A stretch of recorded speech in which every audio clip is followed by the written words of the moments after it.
Ciao guys, Marco here. I'm searching for dream homes and a dream lifestyle across Italy. Today's episode is about a palazzo and pasta. We'll start the day on the Apulian countryside to learn the secrets of Nonna Nunzia's handmade pasta, and to take in an authentic culinary experience at a noble masseria. Everything's so good. We'll then head into the heart of a medieval town to view a turn-of-the-century palazzo for sale with characteristics that will make your heart flutter. Andiamo.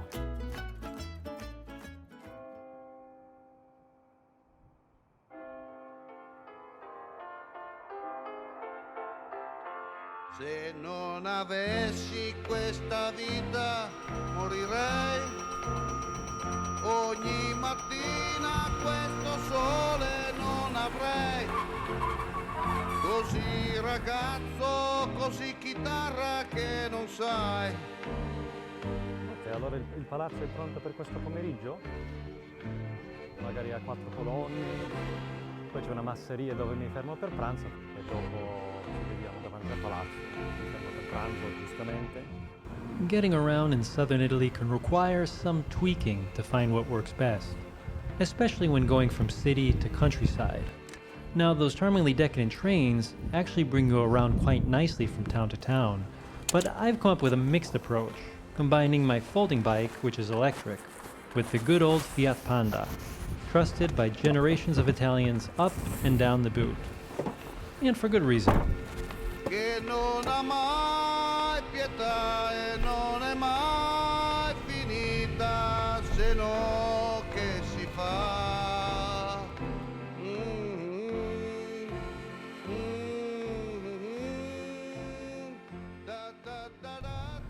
So I'm making the theme of today's episode pasta and palazzo, the palate and the palace. It's been a month of rain basically here in Puglia, and so the countryside is particularly beautiful. And I found a masseria where they make pasta by hand in the outskirts here of Galatone.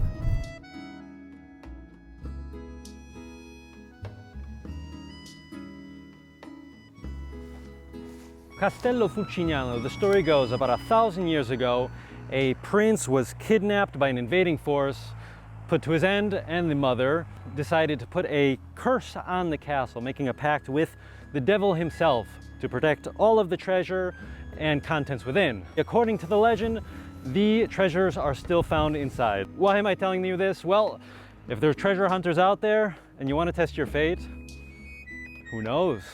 Me, on the other hand, I just want some lunch, so that's where I'm going.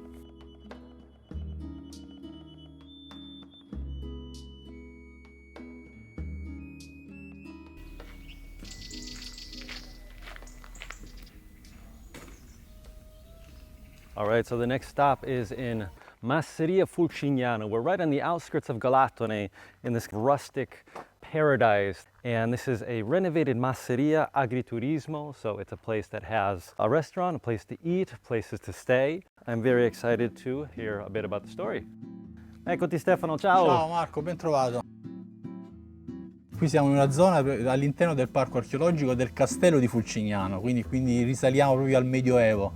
Questo è uno dei castelli più antichi che ci sono in Europa. E questo era effettivamente un feudo, una proprietà dei nobili dell'epoca. Poi vabbè, nel corso degli anni rivisto, ristrutturato e poi siamo arrivati noi. Wow. E gli abbiamo dato una destinazione di ospitalità, di attività agricola, e le vecchie tradizioni siamo riusciti a rimetterle in piedi.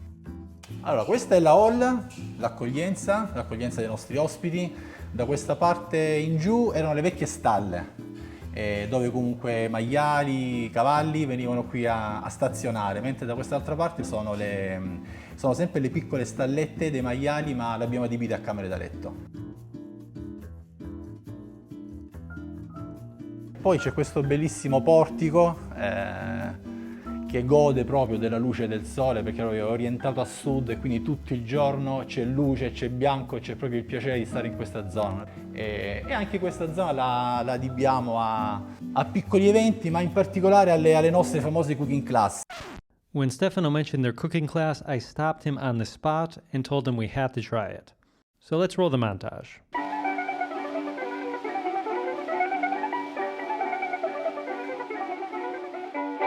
So now we're here with La Signora Nunzia, who's the house expert in making pasta. Nunzia has been making pasta for over 70 years, and today she'll quickly show us the art of making the four most typical pasta shapes of Salento. È la farina di grano, si fa una montagnetta, poi si scava un buco, si versa dell'acqua, poco alla volta, per non fare uscire, e si cerca di impastare.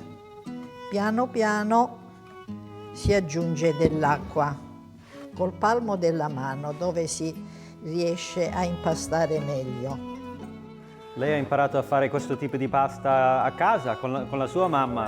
Hai voglia, con la mia nonna. Con la nonna. Con la mia nonna, che allora aveva l'età che io ho adesso.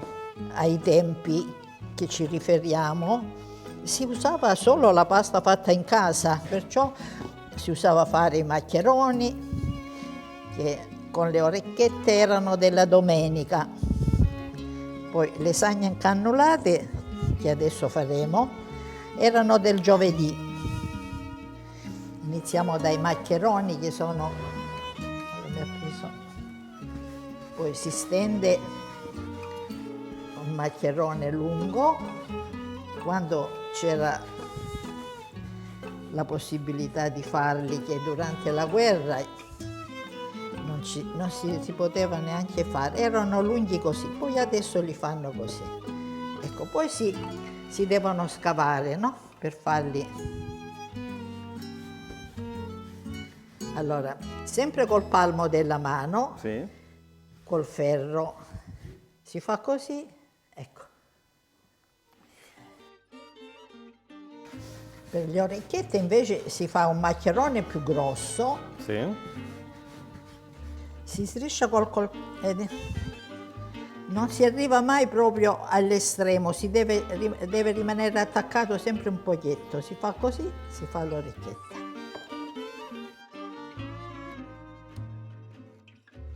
Vogliamo passare alle lasagne incannulate? Ah sì. Si fa una pallina prima, per non farla attaccare, poi col mattarello. C'è chi le fa anche con la macchinetta, la sfoglia, però la classica lasagna incannulata si fa col mattarello. Ho trovato il modo di farle diventare più caratteristiche tagliandole con la rotella. Prima le si tagliava col coltello, io le taglio con la rotella, sono più belle. Allora, si prende, si rimbocca solo poco, senza schiacciare mai, con la mano leggerissima. Ecco. I can see the shapes and I'm already imagining them with sauce on them. It's right about lunchtime, so I'm going to let La Signora Nunzia finish her work and I'm going to get settled at a table because I think I have a really good menu for today at the Masseria.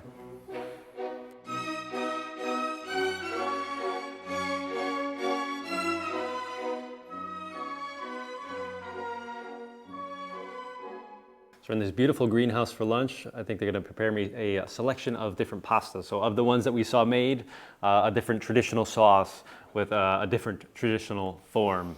Allora Marco, queste sono le orecchiette fatte in casa, pomodori schiattericiati e riccioli di pecorino.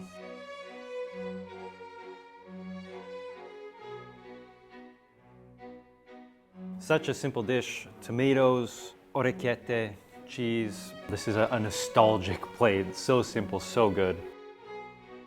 Allora Marco, queste invece sono le lasagne incannulate con pomodorino, cicorielle e polpette al sugo. Impressionante. Questo è impressionante veramente. This is a mountain of vegetables on top of the lasagna that we made with meatballs. And Italy's not Italy without a plate of pasta with meatballs. This one's my favorite so far. Questo invece è sempre il maccheroncino con melanzana, pomodorino, stracciatella, guanciale croccante.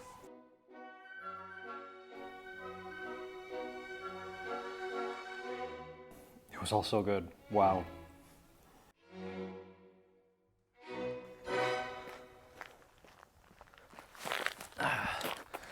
We're on the clock. Lunch was really, really good. Masseria Fulcignano, Galatone, check it out. Let's head now into town.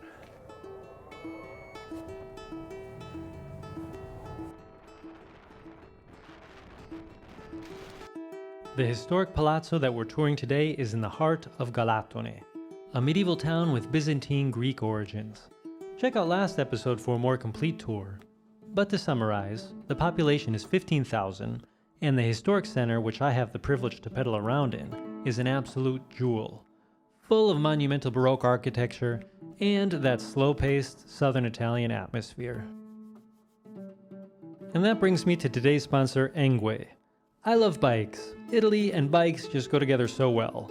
And I've been using their P20 folding e-bike for over 8 months now, and I genuinely love it.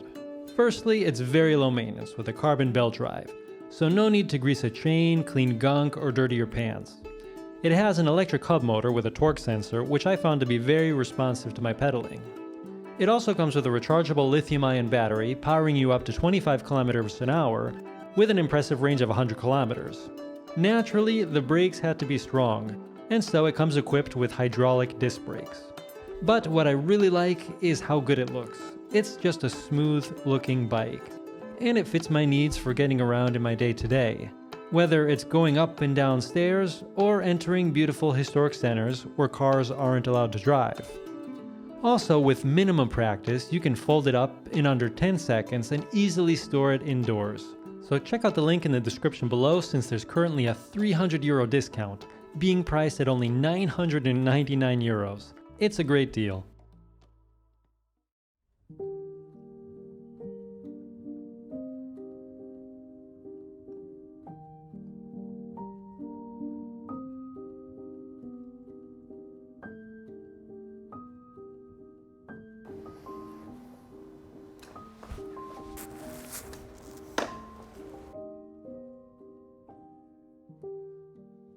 So we've arrived to the beautiful palazzo that we're seeing today in the heart of Galatone. Here we have the main square with the Baroque church of Crocifisso. In front of me is San Sebastiano. This is the palazzo that we're going to be seeing. Gorgeous, maintains all of the historical characteristics of the period in which it was built. Construction finished in 1930, although it began sometime around the end of the 1800s. But very excited. You know that I love palazzi. I know you guys do too. Let's start downstairs and make our way up. So the palazzo is those 3 balconies on the first floor. This massive gateway entryway does not include those 2 small doors to the left. So walking through this beautiful historic door, you can see there's plenty of spaces for cars, a 3-car garage, and a deposit in the back along with a ground floor. Total asking price is €635,000, 450 square meters of space, plus the terrace spaces. Beautiful stairs walking up. If you notice the red Verona marble going up along the sides of the stairs, very beautiful. And a characteristic element is this wrought iron gate looking into the entryway below, along with these stained glass windows on the light well. So beautiful. So the first thing to note is the beauty of this door, which was carefully restored just a few years ago. This was covered in various layers of paint, and this is a painstaking restoration process really took place to reveal all of the original details. This is from the original home, 1930s, and this is just beautiful solid wood. The framings around it, you have the floral elements, the beautiful metal handles here. This is a gorgeous monumental entryway.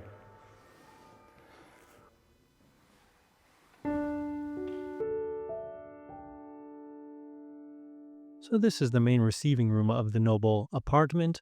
All of the ceilings in the apartment are cloister vaulted, 6 meters high, and the floors are coccio-pesto, also known as Roman cement, a technique perfected by the Romans over 2,000 years ago.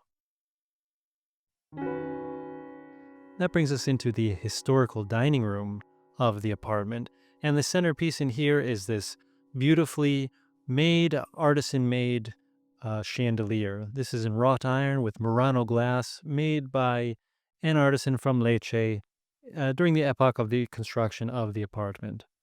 Noteworthy is also the furniture in this area. It's sold separately from the palazzo and can be negotiated apart. This brings us out to the central balcony of the facade. As you can see, we have the beautiful Piazza Costa Dura behind me with the clock tower, and in front of us is the Church of San Sebastiano, so that's the side of it. That brings us back in, and turning the corner brings us into the next beautifully furnished historical space of this noble apartment. So this is the historic studio of this noble apartment in the palazzo. Of course, it can be turned into any sort of functional room that you desire. And facing out from it is the balcony to the leftmost side of the floor plan. Beautiful, massive balconies. You can see the wrought iron grating going around it. This is the centermost point of Galatone, Via del Convento, between the two main squares. But let's head back out this way into the main atrium area to go to the bedrooms, or what are currently the bedrooms. So to get there, we'll wrap our way around the reception room up to the uppermost part, as you can see on the floor plan. So this central area has been turned into a hallway and bathroom, with a bedroom, as you can see there in the back, with the balcony. It's a beautifully made bathroom. You can see that's a solid marble piece, marble from Carrara on the Ligurian coast, for the sink, the base of the sink, along with the mirror with a beautiful arch going around. It's a very tall mirror, if you can tell by the video. And the ceilings are equally as tall in here, with those same volte a padiglione, cloister vaulted ceilings, as we had in all the other areas. It is a full-size bathroom, so it comes with a bath, a bidet, a toilet, as they would in most full Italian bathrooms. But we'll make our way around the corner, and I'll show you the first bedroom. So this is probably the smallest bedroom of this floor, which still means it's pretty big, seeing the floor space that we have to work with in a beautiful structure such as this one. It will have a better look at that vaulted ceiling. So it's not a star vault, it's called a cloister vault, so all of the points lead up to a central line.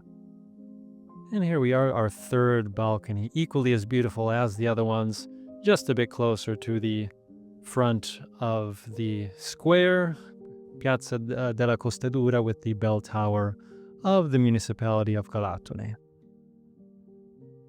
We'll make our way back through this area, back through the hallway, and we'll have a look at the next bedroom here on our tour. So to do that, we walk to the other side, the opposite side here of this floor of the palazzo, and it brings us into a central hallway, giving us access to the various wings of this side. Now, turning to the left brings us into what was the master bedroom. What is the master bedroom? And this bedroom is worthy of note because of the furniture, in my opinion. Very Belle Epoque style furniture, handmade wooden furniture, which is almost rococo in its style, and all matching from the bed to the cupboard with the mirror. Beautiful, beautiful cloistered ceilings, and also a beautiful cupboard matching in the same style, so we have a full set of this furniture.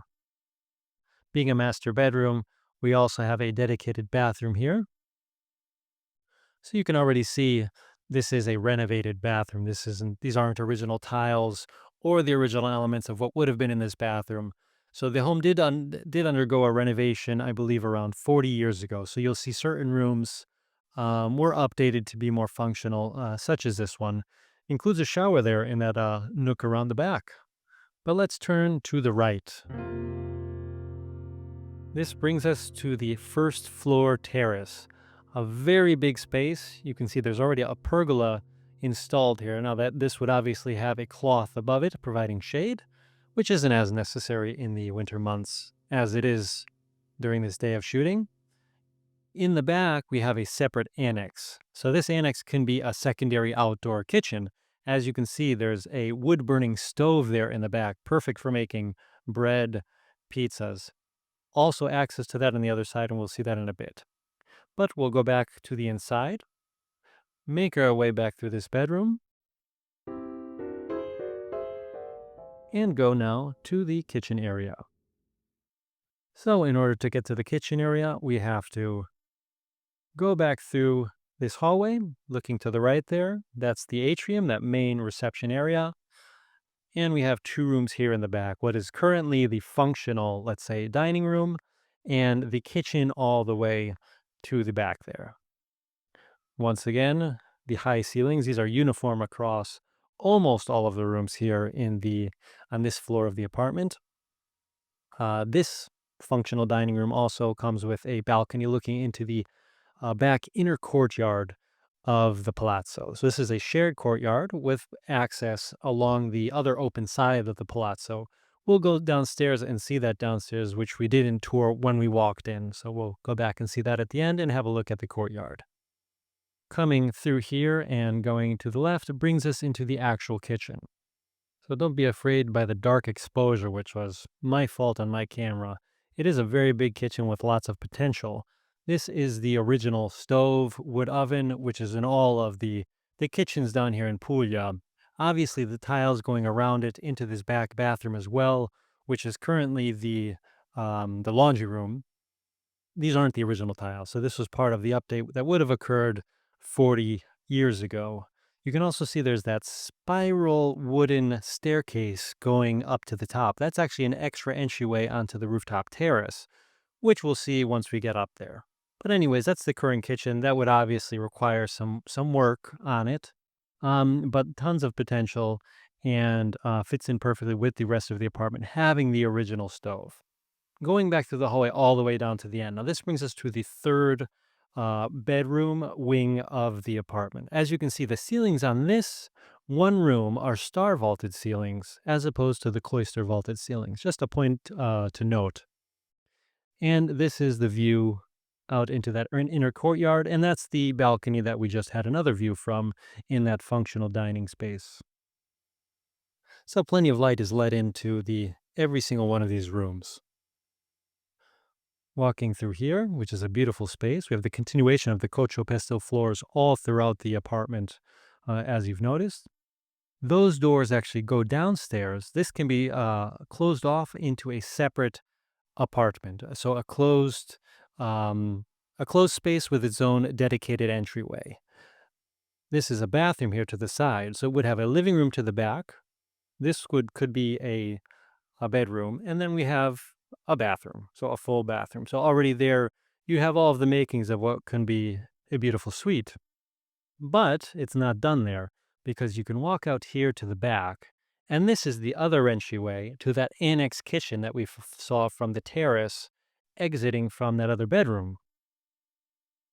So essentially, something that you can do is close off this section of the home, make an independent apartment with a kitchen, an outdoor kitchen dining room space in here. So that's an option. That's something that can be done. Here's a better look into the wood fire stove. You can see there the pallet for making pizza. Is always a good thing to have in an Italian home. But we'll walk back in, thread our way through this wing of the home. So the good thing about this home is that it's always been in use. It's been a family home, and so it's been very well maintained. These are the stairs going up to the terrace. You can see we have a door here to the left. That's a deposit space, so a closet space. And here's some more closet space to that right side. And this brings us to the upper floor, let's say. This is a sort of deposit space on top of the rooftop terrace, currently being used as a recreational space. This can also be renovated and turned into something with a different function as well. You do have a bathroom here in the back. I believe I did say before the total space of the Palazzo is 450 square meters. And so that includes that first floor that we just saw, this space, and of course the ground floor, which we have yet to see. We'll see at the end.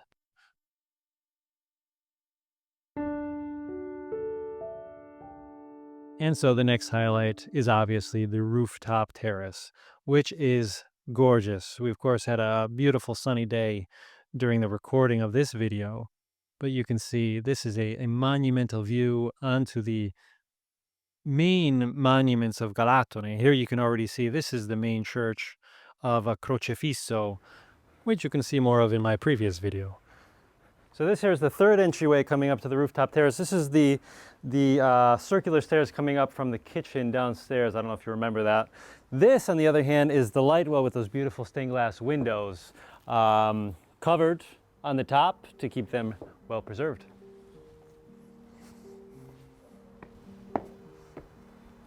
Now we're going to head downstairs to see that ground floor, which we didn't see at the beginning. So here we are again, round 2 at the entryway. It brings us directly into the garage once again, but this time we'll have a better look at the light coming in from that beautiful light well down towards the center space of the garage. You can see the play of arches that we have here, so architecturally a very interesting space as well. And in the back is where we have a deposit. Boat not included in the sale either. But it is a very generous garage space, also with a window up top, so letting in light. Very rare that you would get light in a garage space. And this is the ground floor, currently a multifunctional area, a deposit area. You can see the ceilings are star vaulted ceilings. We have thicker columns, of course, supporting the weight of the palazzo on all sides. So they're star vaulted ceilings, very beautiful. And it's currently being used, you can see, as this kind of recreational area with a bar in the back, and just a multifunctional family use. This can obviously be transformed into a different type of space for different uses. And there's also another small bathroom in the back. Now this does bring us out into that inner courtyard, which I mentioned when we saw it from one of the balconies above. And this is a shared courtyard, so this has access from the apartments and buildings around it, but also from the side street. So here you're looking up, you can see that's the balcony from that functional eating area, the functional dining room next to the kitchen, and that beautiful window from that secondary wing. And that wing, of course, has its entryway, which couldn't be independent from down here. This is the side street, so the third independent wall of the palazzo. It's independent on 3 walls, and that wall on the other side is, of course, touching another palazzo. And it brings us out into, once again, the main street. And so we come full circle on this tour. So I would like to thank everybody for watching this video. Like, subscribe, share, comment below. What did you think of this palazzo? What did you think about our culinary experience in the Masseria? A huge thanks to all of my Patreon members, all of you guys who support my work. Love you guys. If you're interested in supporting this channel, check out my Patreon. And if you're looking for a home in Italy, write to me, mark@justdreamitaly.com. Ciao.